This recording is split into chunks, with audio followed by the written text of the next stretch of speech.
again, and welcome to Weathersfield Proctor Library. I'm Glenna Coleman, Youth Services Librarian. Here's our library bear. We thought we'd bring you some more tales from Aesop. These are just short stories. They're fables, and we're going to use the book Aesop's Fables. And these fables are retold by Graeme Kent, and they are wonderfully illustrated by Tessa Hamilton. So a fable is a story, usually that uses animals, but not always, that tells some kind of a story that we can learn a lesson from.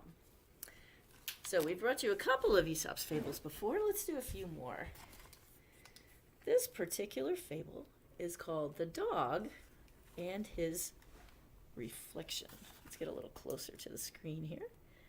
You get a beautiful view of these wonderful illustrations. A dog was feeling very proud of himself. He had found a large piece of meat and was carrying it away in his mouth so that he could eat it in peace somewhere. He came to a stream and began to cross over a narrow plank which led from one bank to the other. Suddenly he stopped and looked down. In the surface of the water, he saw his own reflection shining up at him. The dog did not realize he was looking at himself. He thought he was looking at another dog with a piece of meat in his mouth. "Hello, that piece of meat is bigger than mine," he thought.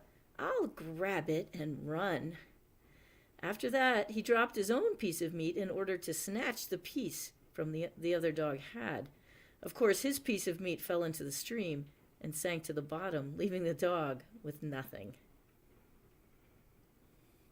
Moral: be content with what you have.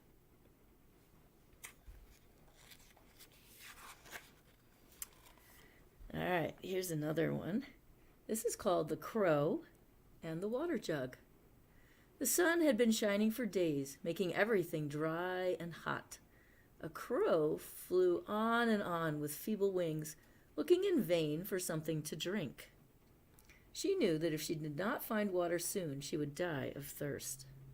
Weakly, she fluttered to the ground, almost giving up hope. An object standing on its own on a heap of pebbles caught her eye. Slowly, the bird hopped over to it. The object was an old water jug. Without much hope, the crow peered into the jug. A croak of surprise escaped her lips. There was water in the bottom of the jug. Eagerly, the crow tried to push her head down to the water. Her beak was too short to reach it. She knew that if she pushed the jug over, the water would just run away and soak into the ground. Then the crow had an idea. In her beak, she started picking up pebbles lying around, and one by one dropping them into the bottom of the jug. As the heap of pebbles inside the jug grew, so the level of the water rose until the crow was able to drink. Moral: necessity is the mother of invention. Think about what that means for a minute. It means when you need something, you can usually figure out a way to invent what it is you need.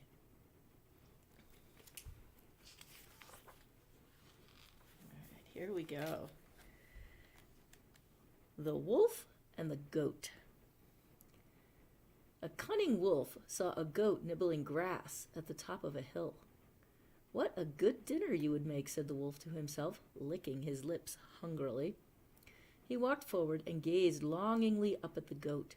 He was not nearly as sure-footed as the other animal. There was no way in which he could climb the cliff and fall upon the goat. Somehow he had to persuade the goat to come down to him.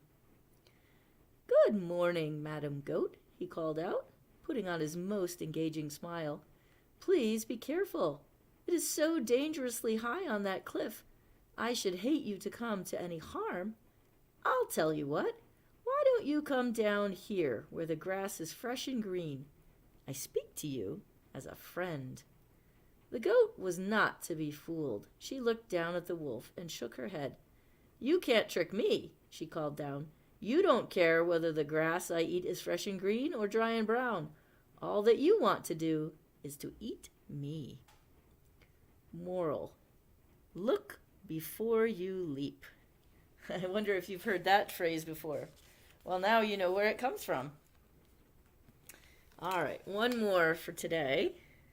Well, actually, we have 2 pages here, so one of them is short. Maybe we'll do 2. The Oxen and the Wagon. 2 oxen were pulling a loaded wagon along a road. It was very hard work. The road was full of holes. The wagon was heavy and hard to pull. The oxen had to strain every muscle to make the wagon move at all. Behind them, the wagon was making a great fuss, complaining all the time. Its wheels groaned and creaked. Suddenly, one of the oxen could no longer bear the dreadful noise being made by the wagon. He looked back over his aching shoulder and said, "What have you got to complain about? My brother and I are doing all the work." Moral: they complain most who suffer least. And then here's another one about a wagoner, Hercules and the Wagoner. A man was driving his horse and wagon along a muddy lane when the wheels of his cart sank deep into the mud. The man got down and tried to push the wagon along. It was no use. The wagon was stuck. The man lifted his head and cried in despair. "Everything happens to me," he wailed. "Why doesn't someone come and help me? What about the mighty Hercules? He is the strongest man on earth. Where is he now that I need him?" Hercules heard his name being called and came to see what was wanted of him. "Stop moaning and put your shoulder to the wheel," he told the wagoner sternly. "How can you expect others to help you if you do not help yourself? If you show that you are willing to do your share, I will gladly help you." Moral: heaven helps those who help themselves. Well, I hope that Aesop's Fables have given you some things to think about. These are stories that teach some sort of a lesson, and these particular Aesop's Fables have been retold by Graeme Kent and illustrated by Tessa Hamilton.